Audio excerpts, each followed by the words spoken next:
سلام به کانال ما خوش اومدین. امروز بخش چهارم کتاب تله شادمانی با موضوع قصه گوی بزرگ رو ادامه میدیم. امروز صبح لیمو ترش تازه را به دست گرفتم و انگشتانم را روی پوست زرد آن کشیدم. به بینیم نزدیکش کردم و بوی خوشش را استشمام کردم. سپس لیمو را روی تخته گذاشتم و با چاقو به دو نیم کردم. یکی از تکه ها را برداشتم، دهانم را باز کردم و یک قطره از آب لیموی ترش و تازه را روی نوک زبانم چکاندم. وقتی متن بالا را میخوانید چه اتفاقی رخ داد؟ شاید شکل و رنگ لیمو را در ذهن خود مجسم کرده باشید. شاید هم ساختار و بافت پوست آن را حس کرده باشید. شاید عطر لیموی تازه را استشمام کردید. شاید دهانتان آب افتاد. هرچند لیموی وجود نداشت، فقط درباره آن شنیدید. اما وقتی این حرفها به ذهن وارد شدند، خود را در شرایط واقعی تصور کردید. همین قضیه هنگام خواندن یک داستان هیجان انگیز یا ترسناک ریز رخ می‌دهد. شما فقط واژه‌هایی را در ذهن خود به تصویر می‌کشید، اما احساسات شدید و قدرتمندی را حس می‌کنید. زمانی که این واژه‌ها شخصیتی را در موقعیت خطرناک توصیف می‌کنند، طوری واکنش نشان می‌دهید گویی واقعا در معرض خطرید. مایچه‌ها صفر می‌شوند، ضربان قلب به سرعت افزایش می‌یابد و میزان آدرنالین در خون بالا می‌رود. اما تمام چیزی که واقعا رخ می‌دهد چیست؟ شما فقط در حال مشاهده جوهری مشکی رنگ و کوچک هستید که روی صفحه کاغذ حک شده است. افکار و کلمات. انسان به شدت به کلمات استناد می کند. حیوانات از اشاره و حرکت جسمی، حالات چهره، اما ما انسان ها تنها موجوداتی هستیم که از کلمات استفاده می کنیم. کلمات اساساً سیستم پیچیده‌ای از علایم و نشانه ها هستند. هر آنچه به معنایی به جز خودش دلالت می کند. برای مثال کلمه داگ در زبان انگلیسی اشاره به نوعی حیوان دارد، در زبان فرانسه کلمه چین و در زبان ایتالیایی کلمه کین به همین حیوان اشاره دارد. سه نشانه کاملا متفاوت که همه به یک چیز اشاره می کنند. می توانیم با استفاده از کلمات هر آنچه را حس می کنیم فکر کنیم، مشاهده کنیم و تصور کنیم یا با آن تعامل کنیم، نشانه گذاری کنیم. زمان، فضا، زندگی، مرگ، بهشت، جهنم، فضاهایی که هیچ وقت وجود خارجی نداشتند، وقایع اخیر و غیره. اگر بدانیم یک کلمه به چه چیزی اشاره می کند، معنای آن را می دانیم و قادر به درک آن خواهیم بود. اما چنانچه ندانیم این واژه به چه چیزی اشاره دارد، قادر به درک آن نیستیم. مثلا اصطلاح اگزیلاری هایپرهیدروزیس یک اصطلاح پزشکی است که بیشتر ما آن را نمیفهمیم. این اصطلاح به معنای تعریق در ناحیه زیر بغل است. اکنون آن را میشناسیم و قادر به فهم آن هستیم. ما در شرایط متفاوتی از کلمات استفاده می‌کنیم. زمانی که در جمع حرف میزنیم یا گوش می‌کنیم، زمانی که متنی را می‌نویسیم یا آن را می‌خوانیم و زمانی که فکر می‌کنیم. کلماتی را که با صدای بلند گفته می‌شوند سخن، کلماتی که روی صفحه قرار می‌گیرند متن و کلماتی را که در ذهن می‌آیند با خود می‌گوییم فکر می‌نامیم. بسیار مهم است که تصویر ذهنی را با عواطف و احساسات جسمانی که اغلب با ما همراهند اشتباه نگیریم. برای توضیح تفاوت بین این دو موضوع تجربه کوتاه را پیشنهاد می‌کنم. چند لحظه به این موضوع فکر کنید که برای صبحانه فردا می‌خواهید چه چیزی تهیه کنید. بس در حالی که به این موضوع فکر می‌کنید چشمانتان را ببندید و افکار خود را مشاهده کنید. خب متوجه چه چیزی شدید؟ شاید متوجه تصاویر ذهنی شدید که شما در حال آشپزی خوردن صبحانه نشان می‌دهد، درست مانند دیدن یک برنامه تلویزیونی.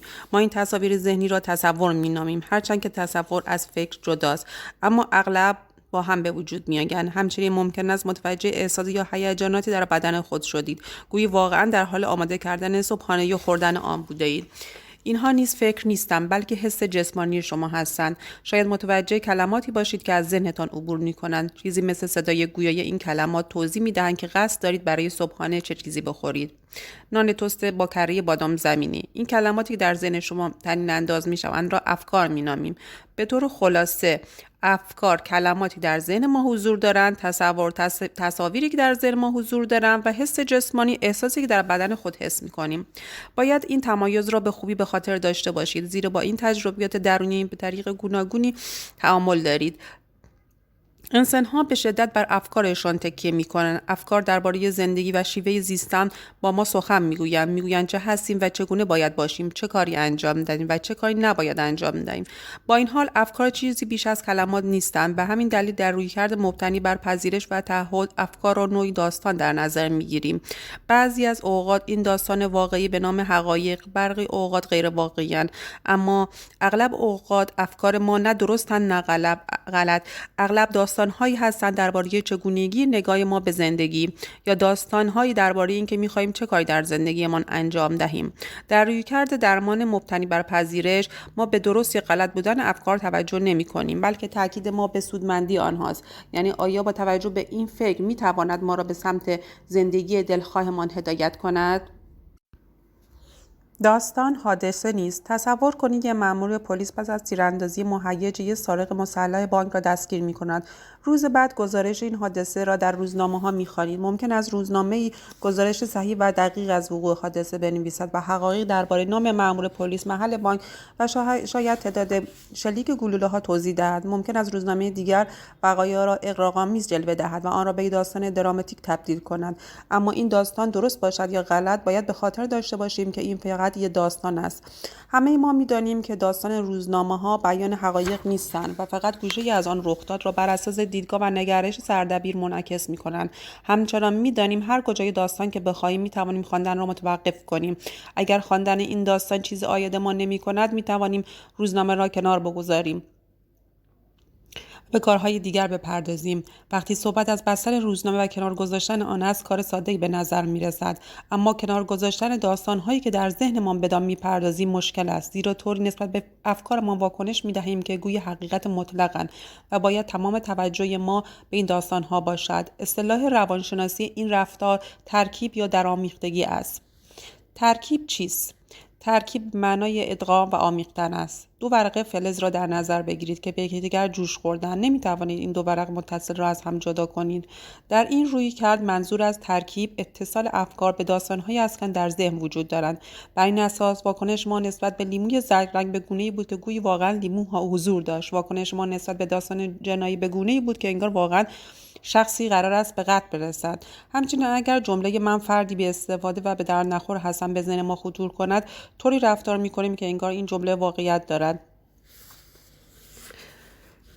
در حالت ترکیب به نظر می‌رسد که افکار واقعیت دارند، افکار حقیقت دارند، افکار اهمیت دارند، افکار فرمانها هستند، افکار خردمند هستند، افکار نوعی تهدید به شمار می‌روند.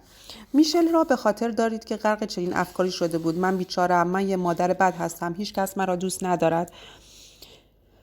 وقتی فرد با افکار خود ترکیب شده باشد، باور و پیروی از این افکار برایش حکم الهی خواهم بود. در نتیجه میشل حال وخیمی را سپری می‌کرد. ممکن است فکر کنید با داشتن این افکار به طور قطع حال هر کسی بد خواهد شد. البته میشل فهمید که می‌تواند تاثیر افکار ناخوشایند را با به کار بستن یک تکنیک ساده کاهش دهد.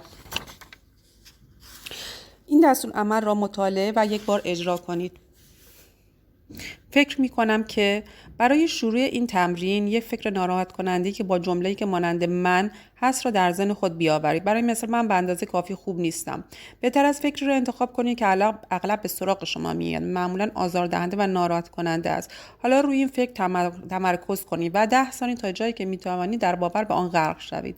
حالا قبل از فکر خود این جمله را قرار دهید. الان فکر می کنم که و فکر خود را در جای خالی قرار دهید. فکر خود را با این جمله شروع کنید و بار دیگر آن را در ذهن بیاورید.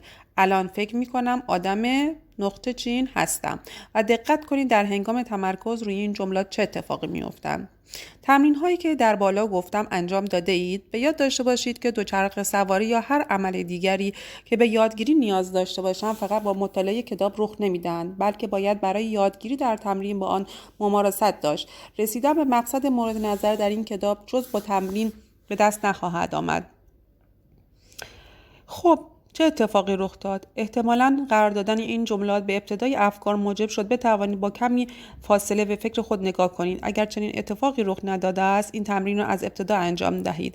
می توانید این تمرین را با هر فکر آزاردهنده انجام دهید. برای مثال اگر ذهنتان میگوید زندگی مزخرف است، به صادقی تصدیق کنید من افکاری دارم که میگوید زندگی مزخرف است. یا اگر میگوید من شکست خواهم خورد، آن را بدین شکل تایید کنید که من افکاری دارم که میگوید شکست خواهم خورد. وقتی فکری در حالت ترکیب قرار داشته باشد، یک حقیقت مطلق و مهم به نظر می رسد. اما در حالت جداسازی به این تشخیص خواهیم رسید که افکار فقط صداها و کلمات یا داستان هستند. افکار می توانند درست یا غلط باشند و به طور پیش‌فرض لازم نیست با آنها باور داشته باشیم. افکار می توانند مهم و بی اهمیت باشند، ولی ما فقط وقتی با آن توجه خواهیم کرد که مفید و کارآمد باشند. افکار یقینا دستور لازم الاجرا نیستند.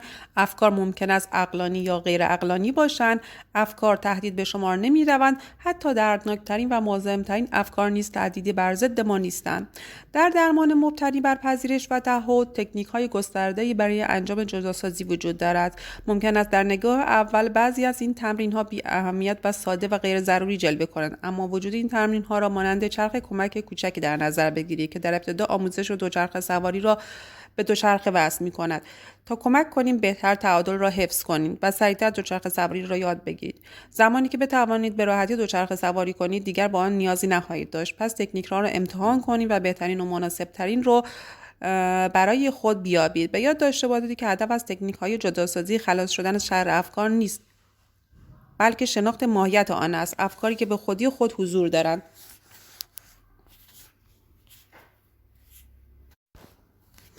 افکار موزیکالی خود انتقادگری منفی را به خاطر آورید که به تازگی آزارتان داده است. مثلا من احمق هستم. حالا این فکر را در ذهن خود نگه دارید و 10 ثانیه به شدت در ذهن خود تقویتش کنید و به تأثیری که بر شما می‌گذارد دقت کنید. حالا این فکر را با آهنگ تولدت مبارک برای خود بخوانید. به راحتی آن را در ذهن خود بسرایید و به تأثیر آن به دقت توجه کنید. حالا به شکل اولیه این فکر رجوع کنید. بار دیگه 10 ثانیه را به شدت در ذهن خود تقویت و به تأثیرات آن توجه کنید. حالا همین فکر را به ریتم یک آهنگ دیگر با آرامی در ذهن خود بخوانید و به تأثیر آن توجه کنید.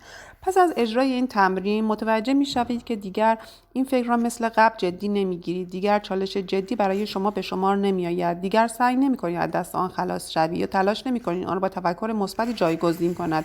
چه اتفاقی افتاده است؟ اساساً موفق شدید آن را خنثی کنید. در واقع با تبدیل کردن افکار به موسیقی می‌فهمیم که چیزی جز الفاظ و اشعار و یک آواز نیستند. ذهن قصه گوی بزرگی است. ذهن داستان سرایی را دوست دارد و در حقیقت هیچ وقت از این کار بر نمی‌دارد. در طول روز داستان‌هایی می‌گوید درباره اینکه با زندگی چه باید کرد، دیگران چگونه به قضاوت شما می‌نشینند و چه اتفاقی در آینده رخ خواهد داد، در گذشته چه اتفاقی روی داده است و مواردی از این دست. متاسفانه بسیار از داستان‌هایی که ذهن تعریف می‌کند جنبه منفی دارند. داستان‌هایی مانند من خیلی خوب نیستم، زندگیم وحشتناک است، هیچ کس مرا دوست ندارد، نمیتوانم مقابله کنم. ذهن ما بر پایه تفکر منفی شکل گرفته است و پژوهش‌ها نشان می‌دهند که حدود 80% افکار ما محتوای منفی دارند. می‌توانید به خوبی ببینید که اگر این داستان را در حقیقت مطلق تلقی کنیم بلافاصله به افسردگی و عصبانیت و تزلزل دچار می‌شویم. بیشتر رویکردها و دیدگاه‌های روانشناسی وجود داستان منفی را مسئله مهم تلقی می‌کنند و سر و صدای زیادی برای از بین بردن آن راه می‌اندازند.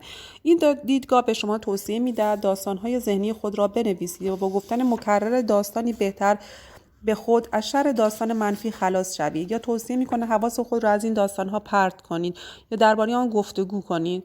در حقیقت افراد در بلند مدت از شر داستان‌های منفی خلاص نمی‌شوند.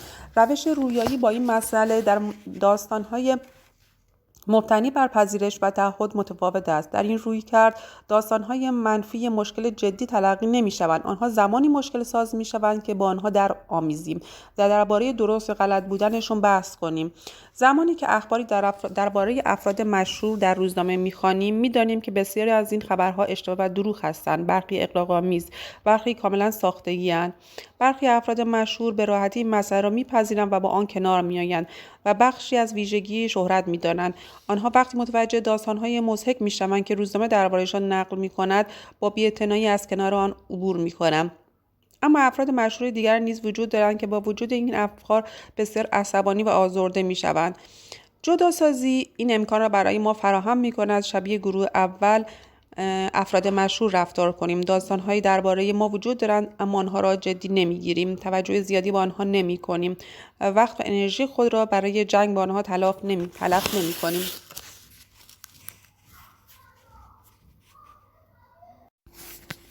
نامگذاری داستان‌ها.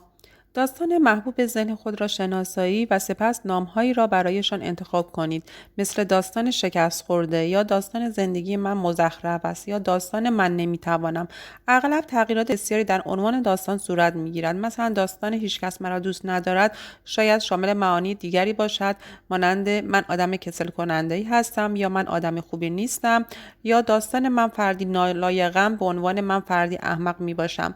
زمانی که داستانی رو در ذهن پدید می آید سعی می کنید برای آن اسمی انتخاب کنید. مثلا به خود بگویید بله این را من می شناسم، این همان داستان من بازنده‌ام است.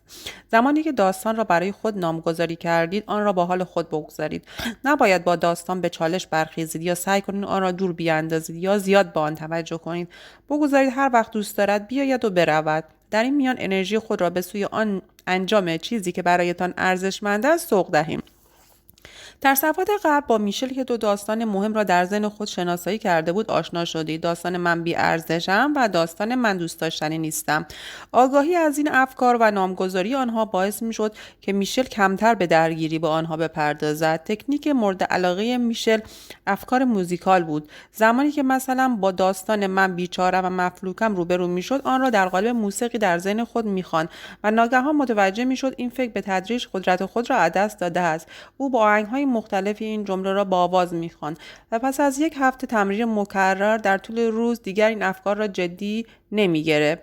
شاید اکنون سالات زیانی به ذهن شما خطور کرده باشد. صبر کنید. کمی جلوتر در همین کتاب مبحث جداسازی را به طور مفصل‌تری شرح خواهیم داد. به طور مثال اینکه چطور می‌توان از تکنیک جداسازی تصاویر ذهنی استفاده کرد، اما قبل از ارائه تکنیک‌های بیشتر با همین 3 تکنیکی که آموختید تمرین کنید.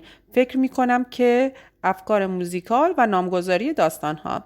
البته اگر تکنیکی را دوست ندارید می توانید آن را انجام ندهید و به سراغ تکنیک مطلوب خود بروید. به طور منظم حداقل 10 بار در روز زمانی که این افکار آزاردهنده به ذهنتان میرسد از این تکنیک استفاده کنید. هر زمان احساس ناراحتی، فشار و افسردگی کردی از خود بپرسید ذهنم کدام داستان را می‌خواهد بگوید. پس از شناسایی این داستان سعی کنید به کمک تکنیک‌های جداسازی خنثی‌اش کنید. نباید انتظار بزرگی در این زمینه داشته باشید. برخی اوقات جداسازی به راحتی اتفاق می‌افتد و برخی اوقات اصلاً اتفاق نمی‌افتد. گاهی این تغییر بسیار مشکل به نظر می‌رسد و ممکن است افکاری مانند بسیار مشکل است، احمقانه است، عملی نیست به ذهن شما خطور کند. در آن حالت لازم است ماهیت افکاری مانند این جمله را بپذیریم و بگذاریم در جای خود باشند و با آنها فقط به چشم کلمات بنگریم. شاید این سوال به ذهنتان خطور کند اگر این افکار واقعی باشند چه؟ اگر بدبختی که درگیر آن هستم یه فکر محض نباشد و واقعیتی باشد که بر سر من نازل شده آن وقت چه؟ سوال بسیار بجا و خوبی است. فصل 5 داستان رو در روزهای آینده تقدیمتون میکنیم.